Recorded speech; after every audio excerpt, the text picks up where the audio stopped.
How much UVB does your reptile need? Let's talk about it. Hi, my name is Mariah Healy, and I am a professional reptile husbandry specialist and the author of ReptiFiles.com.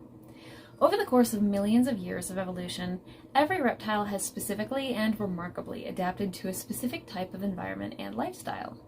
Under ideal circumstances, we would all be able to keep our reptiles outdoors in the exact same environment that they evolved in, and we wouldn't have to artificially provide heat or UVB or basically anything. As pets, our beloved reptiles are far removed from their natural habitat in the wild, and they require our care. So it's up to us to recreate all aspects of the habitat that shaped them.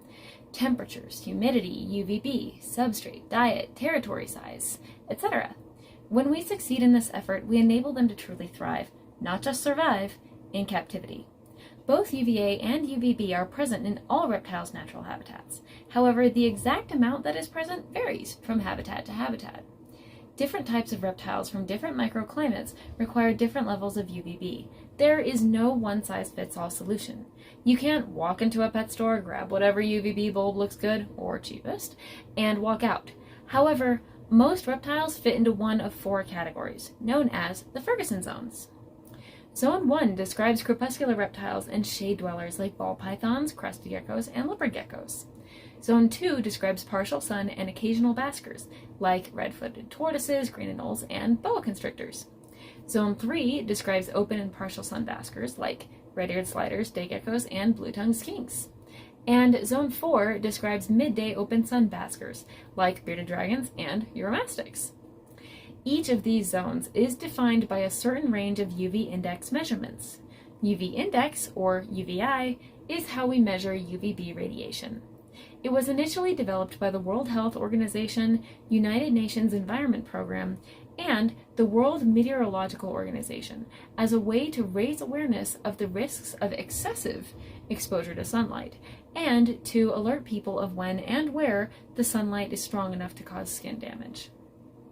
Although initially created for human health, UVI is also very helpful for measuring the levels of UVB that wild reptiles expose themselves to, and how much we're giving them in captivity.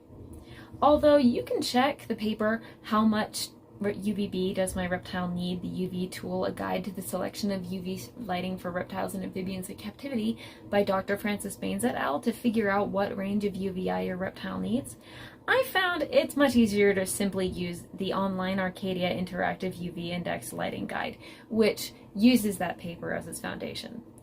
Although UVI can be estimated when you know the exact UVB bulb, fixture, and mesh obstruction, and distance from the source, there are simply too many variables to know for sure how much your reptile is getting from a particular lamp. That's why it's best practice to measure the gradient of UVB in your enclosure with a Solarmeter 6.5. If you are serious about reptile keeping, it's a good idea to invest in one of these devices to fine-tune your husbandry. Expensive, but very worthwhile. For more information about UVB and professional reptile care advice, make sure to subscribe to my channel and give this video a heart for the algorithm.